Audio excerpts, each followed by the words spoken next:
Kompas Petang, Saudara, polisi berhasil mengungkap teka-teki perampokan rumah mewah di kawasan Menteng, Jakarta Pusat. Polisi mengatakan kasus perampokan emas fiktif dan pelaku penganiaya korban telah ditangkap. Polisi ungkap awalnya kasus ini dilaporkan oleh seorang saksi sebagai perampokan di sebuah rumah mewah pada 16 Juni yang membuat salah satu korban terluka hingga kritis. Namun akhirnya polisi menangkap pelaku yang juga rekan kerja korban. Polisi mengatakan motif pelaku tega menganiaya korban karena sakit hati akibat ulahnya yang lambat saat bekerja.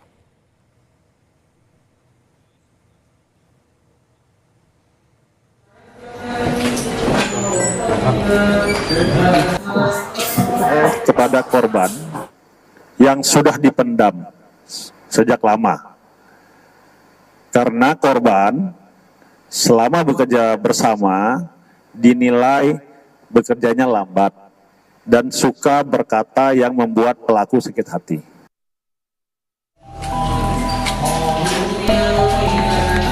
Polres Metro Jakarta Pusat menetapkan perempuan berinisial T sebagai tersangka kasus percobaan pembunuhan terhadap rekan kerjanya MHA di sebuah rumah di kawasan Menteng, Jakarta Pusat.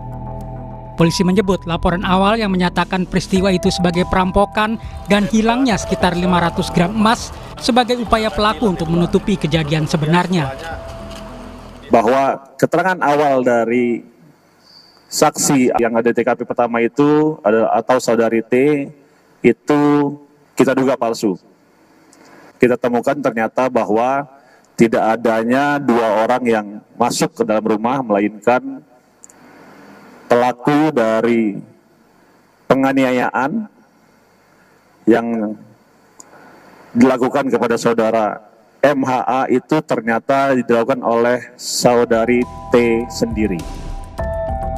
Saat awal penyelidikan, T yang saat itu berstatus sebagai saksi menjelaskan bahwa ada dua orang yang masuk ke rumah melalui rooftop, menyekap korban, lalu membawa kabur emas batangan dan perhiasan emas dengan total berat sekitar 500 gram. Namun, polisi menemukan sejumlah ketidaksesuaian antara keterangan saksi, barang bukti, dan hasil pemeriksaan sejumlah saksi lainnya.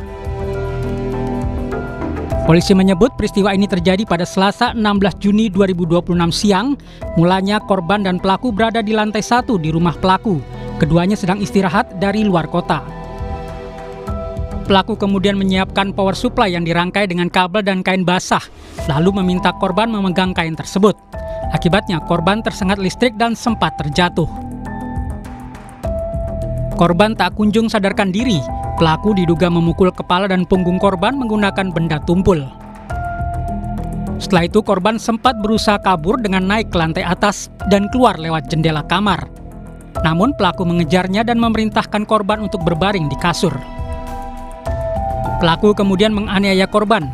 Akibat kejadian tersebut, korban mengalami sejumlah luka berat di kepala, leher, dada, dan pinggang. Korban dan pelaku diketahui merupakan rekan kerja dalam sebuah perusahaan yang bergerak di bidang teknologi informasi sejak 2020. Tim Liputan Kompas TV. Lebih lengkap soal pengusutan kasus rekayasa perampokan emas 500 gram di Menteng, Jakarta Pusat, kita akan bahas bersama Kasat Reskrim Polres Metro Jakarta Pusat, AKBP Robi Heri Saputra. Pak Robi, selamat petang. Selamat petang, Mbak. Pak Robi, jadi kejanggalan apa yang sebenarnya ditemukan oleh polisi sampai akhirnya bisa diungkap kalau kasus ini fiktif? Sebenarnya ini berdasarkan hasil pemeriksaan kami ya secara saintifik. Namun secara teknis memang ada beberapa hal yang mungkin teknis penyelidikan kita tidak sampaikan. Tapi secara garis besarnya yang mencurigakan adalah ketika disampaikan lokusnya atau tempusnya, tempatnya itu, kemudian waktunya jam 11, antara jam 11 sampai jam 12.30 atau sampai jam 1 siang.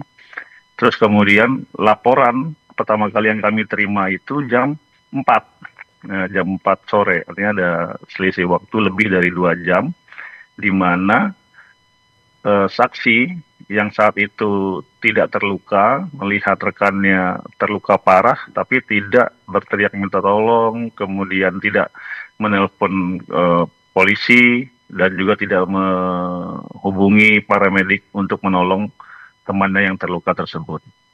Jadi dari situ saja kita cukup janggal, kemudian dari beberapa yang kita temui di tempat kejadian perkara dan kesaksian-kesaksian bahwa tidak konsistensinya khususnya masalah ada orang yang masuk dan keluar yang diduga atau yang diceritakan sebagai perampok itu tidak valid. Jadi dari situ kita mengetahui bahwa sepertinya keterangan dari saksi ini tidak bisa dipercaya. Dan bagaimana Dan sampai kemudian akhirnya saksi yang akhirnya juga jadi pelaku ini bisa ngaku, Pak Robi?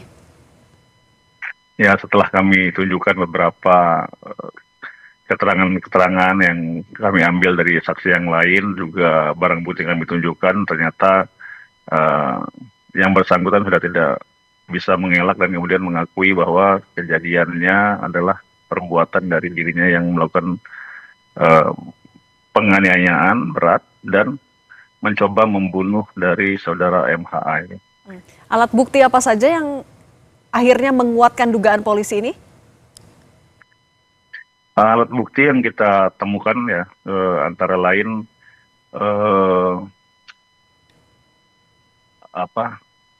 pisau, terus kemudian robekan kain dengan noda darah, potongan pakaian dari milik korban MHA, unit power supply yang digunakan untuk menyetrum, kemudian palu, kemudian tabung nitrogen juga yang berlumuran darah yang digunakan untuk menyimpan atau memberikan nitrogen kepada korban dan juga untuk memukul kepala korban. Oke. Kemudian unit stun gun atau taser atau alat kejut listrik dan juga wajan besi yang digunakan untuk memukul kepala dan punggung korban. Oke, Pak Robi, tapi sebenarnya sudah berapa lama pelaku merencanakan aksinya ini?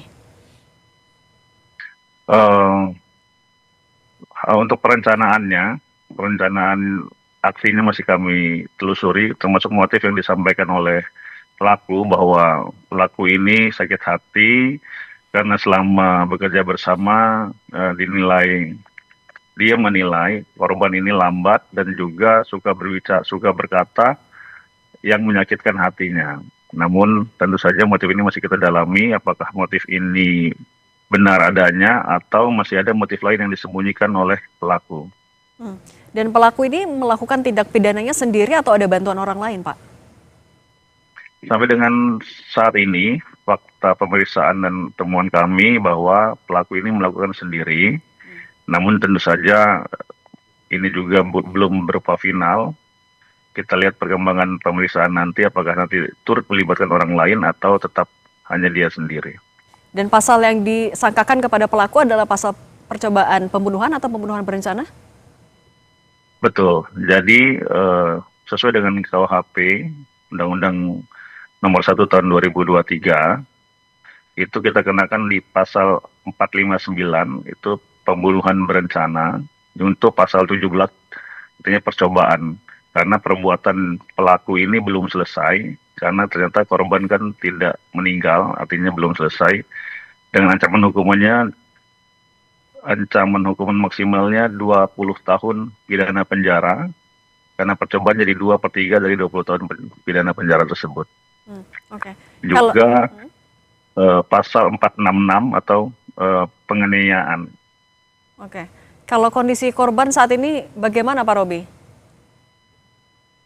Untuk kondisi korban saat ini sudah membaik, namun pada saat di rumah sakit, korban mengalami luka-luka pada bagian kepala, leher, bahu, dan dada. Cukup banyak luka-lukanya. Ada luka robek pada dahi, terus kemudian pada bibir, atas, bawah, dagu, giginya tanggal, kemudian luka benjolan memar pada bagian kepala. Oke. Juga bagian leher juga ada luka bekas jeratan di leher, Oke, juga ada luka robek bekas pisau oke di Pak. belakang sisi kanan dan Oke, di belakang. baik. Ya, gimana, Mbak? Oke, masih dalam perawatan karena cukup banyak bekas penganiayaan ya. AKBP Robi Heri Saputra, Kasat Reskrim